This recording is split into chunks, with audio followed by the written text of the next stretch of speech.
Strategic Financial Management Test 1, Chapter 1st, 2nd and 5th, New Course CA Final. Question number 1. Write a short note on balancing figure goals with sustainable growth. तो ये एक theory question है।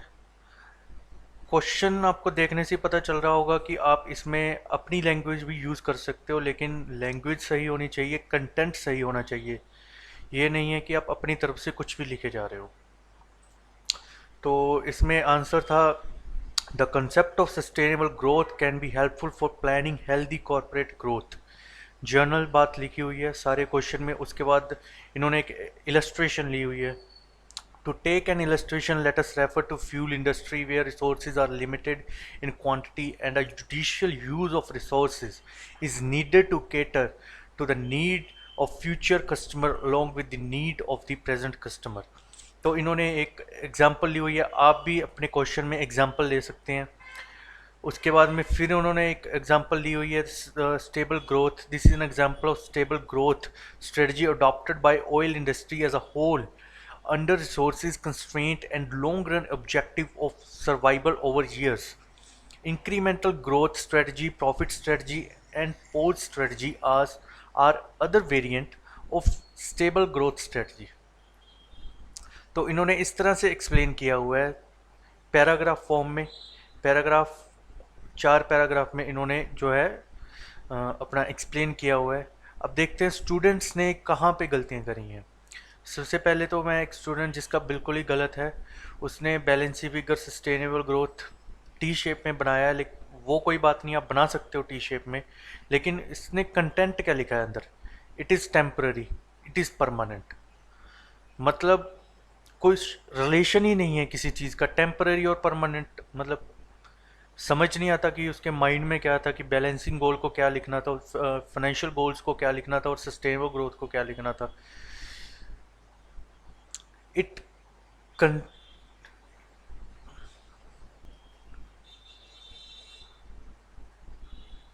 it considers financial goods. It considers both financial and non-financial. It means achieving sales or profit target. It means using the resources in such a way that viability not affect. पहली बात, hand writing और presentation बहुत बेकार है, cutting भी कर रखी है, थ्योरी क्वेश्चन में कटिंग कर रखी है।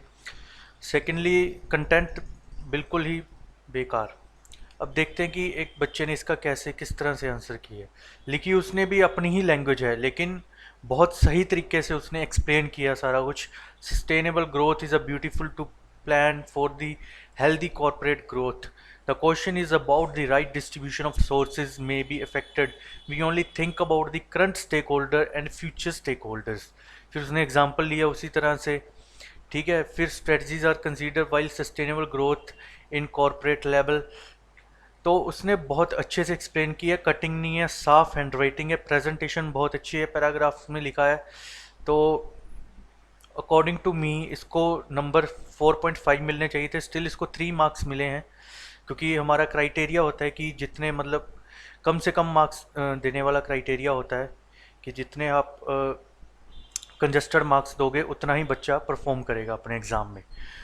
स्टिल बहुत अच्छा इसने प्रेजेंटेशन किया है इस क्वेश्चन में। Question 2. An investor has a short sold 100 shares of ICICI Bank at price of rupees 250 per share. To hedge against any risk in the stock value, the investor also purchased call option on 100 shares with the strike price of rupees 240.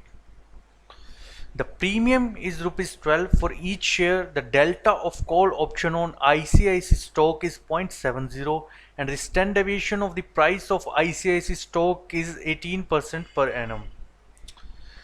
तो हमने 100 shares बेचने का जो है सौदा किया था, cell करने का 250 रुपये एक शेयर के ऊपर। तो उस पोजीशन को हेज करने के लिए, ताकि अगर प्राइस बढ़ गया तो हमारा जो लॉस है वो कोप अप हो जाए, तो हमने क्या किया कि against any risk of stock value the investor also purchase एक कॉल ऑप्शन खरीद ली, कॉल ऑप्शन 100 शेयर्स के ऊपर एट स्ट्राइक प्राइस ऑफ 240, जिसका प्रीमियम है rupees 12 for each share.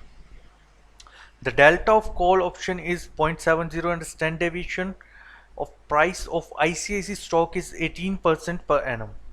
You are required to calculate 15-day value at risk at 97.5% confidence level for the short position in the stock, long position in the call, the combined position of short stock and long call. Assume 250 trading days in a year. ये question है, let's see इसका कैसे answer किया हुआ है। तो सबसे पहले इन्होंने क्वेश्चन पूछा था the short position in the stock, तो इसको हम ज़्यादा डीप में नहीं देखेंगे, एक हम ओवरव्यू लेते हैं कि किस तरह से हमने करना है। हमारा 25,000 रुपये की हमारी जो इन्वेस्टमेंट थी शेयर्स की, 250 रुपये का एक शेयर था, 100 शेयर्स थे। वोलेटिलिटी 18% थी, डेली वोलेटिलिटी 250 डेज के हिसाब से 1.1384 आ गई। उसके बाद में 4.41 आ गई हमारी volatility for 15 days period. Okay, then इन्होंने क्या किया है, वैल्यू एट रिस्क एट 97.5% जो गिवन है कॉन्फिडेंस लेवल फॉर 15 डेज, उसको मल्टीप्लाई कर दिया, जो भी हमने वैल्यूज़ ऊपर निकाली थी 2160.90 आंसर आ गया। फिर इन्होंने कॉल ऑप्शन के लिए पूछा था कि क्या करना है। The long position in call option, long position के लिए द डेल्टा कॉल ऑप्शन 0.70, 240 का जो स्ट्राइक प्राइस है इंटू 100 इंटू 0.70 जो हमारा डेल्टा है, तो 16,800 आ गया। उसी तरह से 16,800 को 0.0441 इंटू 1.96 जो हमने ऊपर जैसे कैलकुलेट किया था वैसे ही हमने 1452.12 कॉल ऑप्शन के लिए निकाल लिया लॉन्ग पोजीशन में। फिर कंबाइन का निकालना था, कंबाइन का इन्होंने क्या किया, दोनों जो ऊपर थे 25,000 और 16,800 इनको ऐड कर दिया, 8200 आ गया। 8200 को उसी तरह से हमने जो ऊपर वैल्यूज़ निकाली थी उसे मल्टीप्लाई किया, तो ये आंसर आ गया हमारा। स्टूडेंट को लेक ऑफ नॉलेज थी, थोड़े से मॉड्यूल में भी क्वेश्चन कम है, तो आप एक्सटर्नल सोर्सेज देखिए, कोई प्राइवेट टीचर देखिए, उसके क्वेश्चन कीजिए, लेकिन इसके क्वेश्चन जरूर आप प्रैक्टिस कीजिए। तो ये जो क्वेश्चन है इसने ट्राई करने की कोशिश की है लेकिन सही से नहीं कर पाया, इसीलिए इसको मार्क्स नहीं मिले हैं। 25,000 को 18% से मल्टीप्लाई कर दिया, उसके बाद 2.2143 का जो लेवल है कॉन्फिडेंस लेवल वो पता नहीं कहाँ से लिया है, इंटू √15, तो ये वैल्यू एट रिस्क निकाल रहा है, तो बिल्कुल ही गलत है। लॉन्ग पोजीशन और कॉल भी गलत निकाली हुई है 151,241, और टोटल में तो कुछ निकाला ही नहीं है कंबाइन लेवल में। तो आप अवॉइड कीजिए ऐसी गलतियाँ, थोड़ी सी प्रेजेंटेशन को भी आप सुधारिए, जैसे ऊपर इसने हेड पे लिख दी चीज़, तो एग्ज़ाम में आपको हेड पे कुछ भी नहीं लिखना, ना ही पेज नंबर ना ही क्वेश्चन का नंबर, आपको सिर्फ लाइनों में ही लिखना होता है। यहाँ पे लाइन पे आप क्वेश्चन का नंबर लिखिए और उसके बाद नीचे से क्वेश्चन स्टार्ट कीजिए।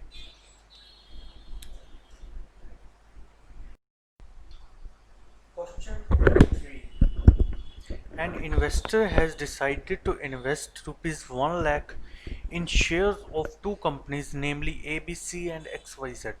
The projections of return from the shares of two companies along with their probabilities are as follows.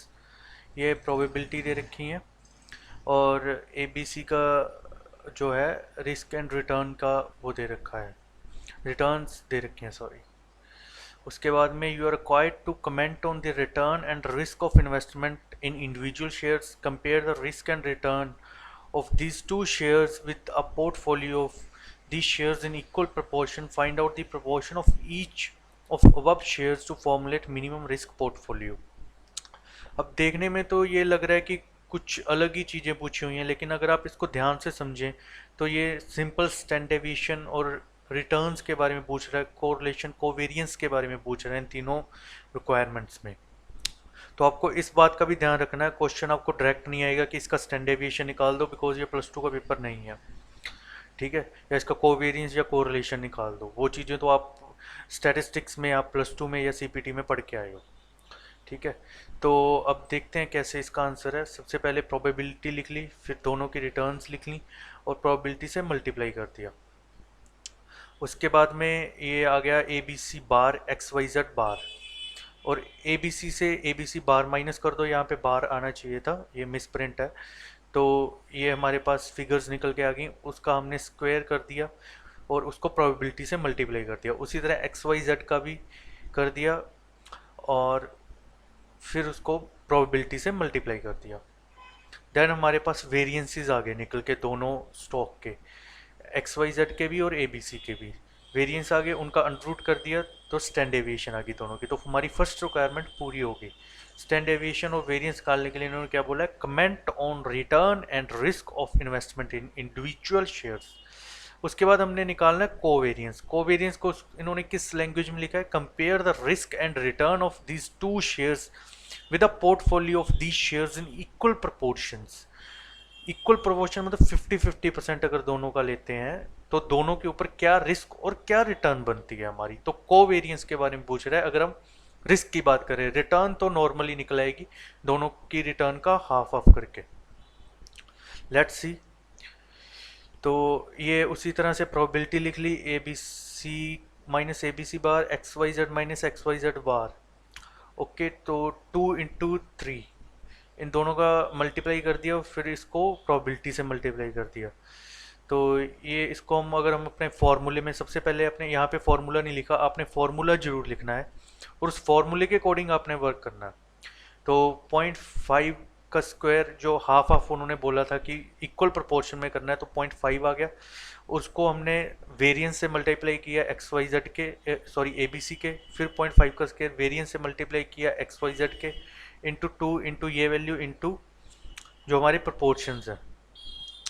तो इस तरह से हमारा दोनों का कोवेरियंस निकल के आ गया 1.25%। और इनकी जो रिटर्न थी, इंडिविजुअल रिटर्न थी 12.55%, 12.1%, तो उसको हाफ ऑफ से मल्टीप्लाई कर दिया तो हमारी इतनी रिटर्न निकल के आ गई।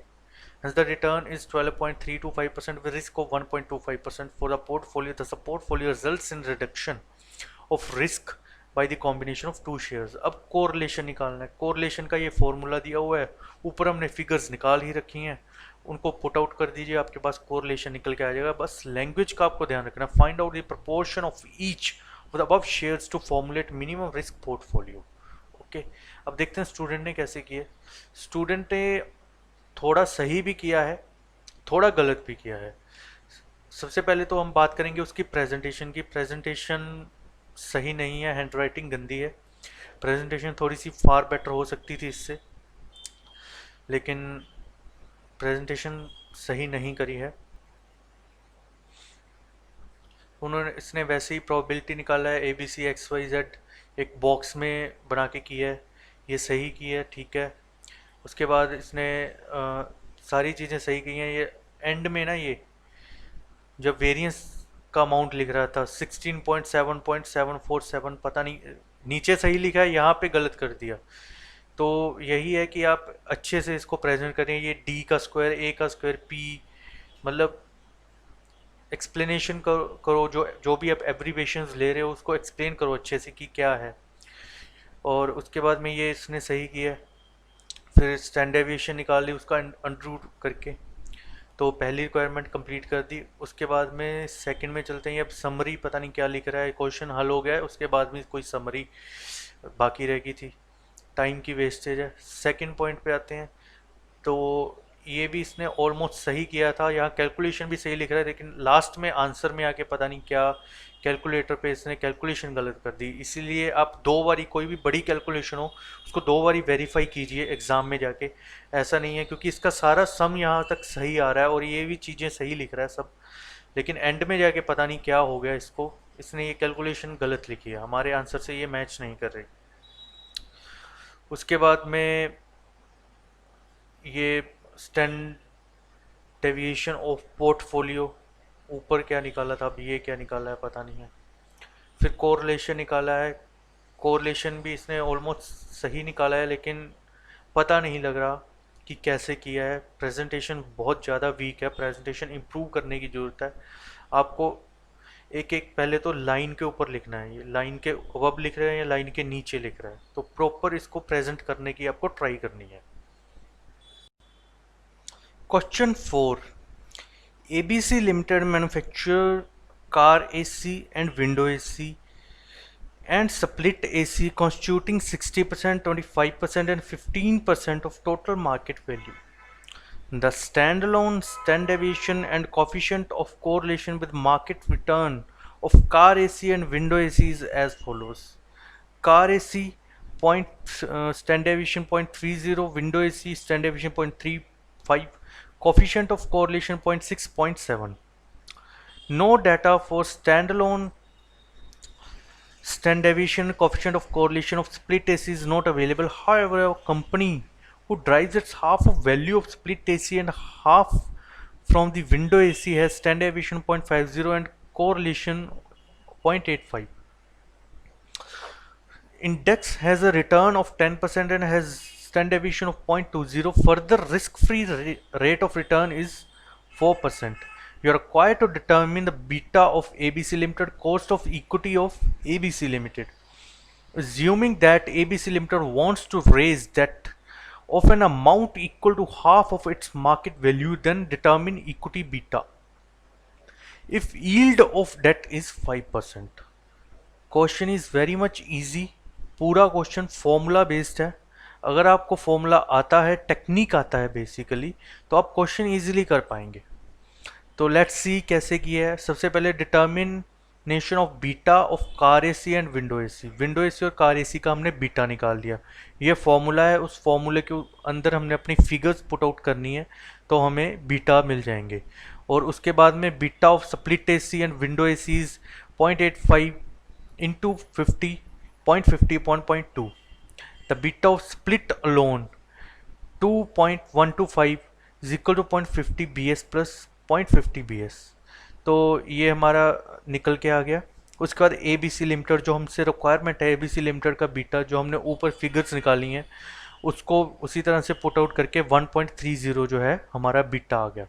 नाउ कॉस्ट ऑफ इक्विटी, ये बिल्कुल ही ईजी होता है, इसमें कोई लंबी चौड़ी बात ही नहीं होती। जो 4% है मार्केट का रिटर्न होता है, प्लस बीटा इंटू 10 - 4%, तो ये कॉस्ट ऑफ इक्विटी आ गया। कैलकुलेशन ऑफ डेट बीटा, इसमें भी कोई लंबी चौड़ी बात नहीं होती, तो अकॉर्डिंगली ये डेट बीटा निकल के आ गया। तो बहुत ही सिंपल क्वेश्चन था, लेकिन स्टिल स्टूडेंट्स ने इसको गलत कर रखा है। लेट्स सी क्या गलतियां करी हुई हैं। क्वेश्चन 4 में इन्होंने सबसे पहले बीटा ऑफ ABC लिमिटेड, कोई फिगर का नहीं पता चल रहा क्या कर रहे हैं क्या नहीं, सीधा beta of ABC limited short forms लेके आप सीधा ही बीटाज निकाल रहे हो। और उसके बाद कटिंग हो गई, तो इसका आंसर ये है, पता नहीं ये है, कुछ किसी बात का समझ नहीं आ रही। तो बीटा ऑफ ABC लिमिटेड कुछ नहीं किया। Beta of equity cost of equity 6.5%। तो सबसे पहले इन्होंने बीटा ही ये यहाँ पे बीटा निकाल रहे हैं 0.425, और हमारे बीटा की वैल्यू थी 1.30। तो ऑब्वियस बात है, जब बीटा गलत निकाला है तो कॉस्ट ऑफ इक्विटी के बाकी फिगर्स तो नॉर्मल होती हैं, सिंपल सही ले रहा है, लेकिन ये 0.425 पता नहीं किस तरीके से इन्होंने निकाला है। ये चीज़ ऊपर निकालनी चाहिए थी, प्रेजेंटेशन बिल्कुल ज़ीरो।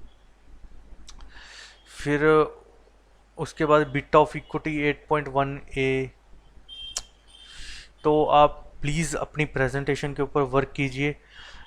सबसे पहले आपको ये क्वेश्चन निकाल के देखने पड़ेंगे अपने हाथ से कम 2 से 3 बार। उसके बाद ही आपको पता चल पाएगा कि मेरे को कितना मार्जिन रखना है क्वेश्चन में, कैसे करना है।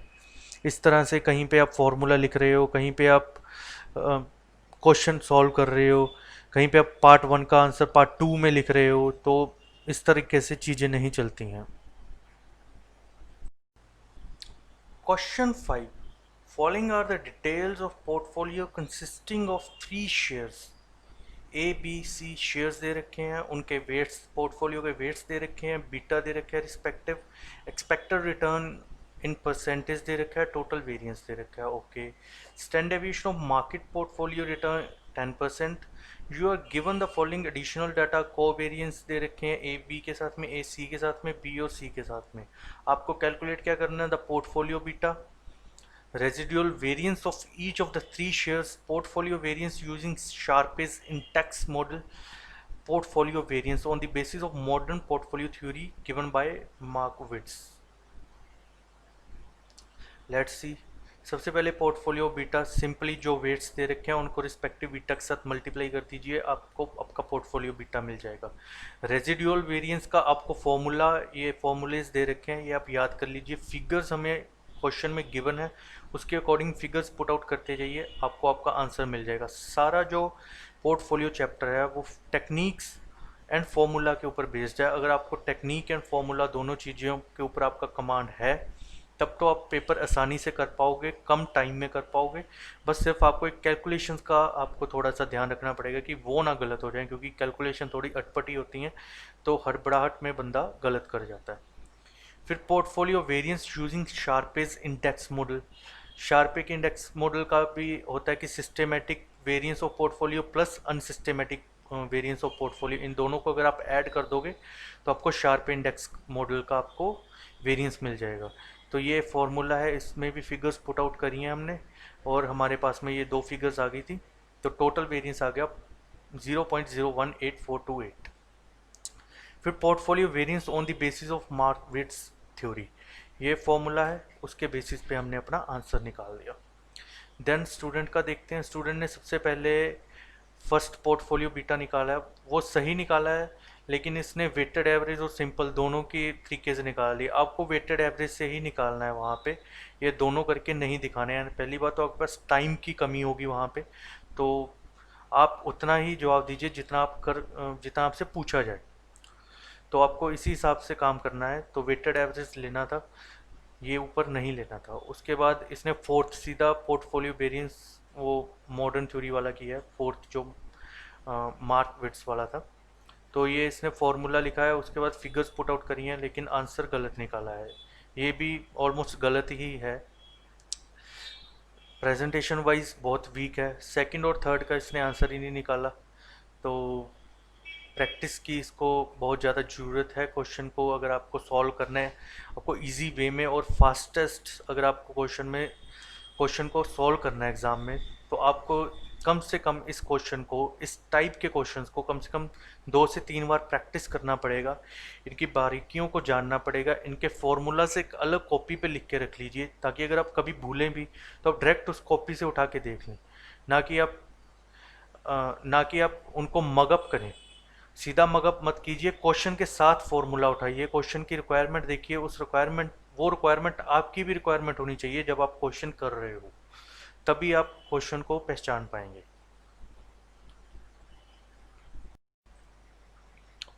Question 6, the following are the data on 5 mutual funds. 5 mutual fund का डाटा दे रखा है, रिटर्न दे रखी है, स्टैंडर्ड डेविएशन दे रखी है और बीटा दे रखी है। You are required to compute reward to volatility ratio and rank these portfolios using Sharpe's method, Trenior's method, assuming there is risk-free rate is 6%. Easiest question in the portfolio theory. तो आप कभी भी इसको आप छोड़ के ना जाएं, क्योंकि मोस्टली क्या होता है, बच्चे को ये आता होता है क्योंकि सबसे इजी सम है, आता होता है, लेकिन प्रैक्टिस ही नहीं की होती। एक बार देखा होता है जब आपका टीचर कराता है या आप एक बार करके जाते हो, उस वजह से वहाँ पे इजी क्वेश्चन आपका गलत हो जाता है।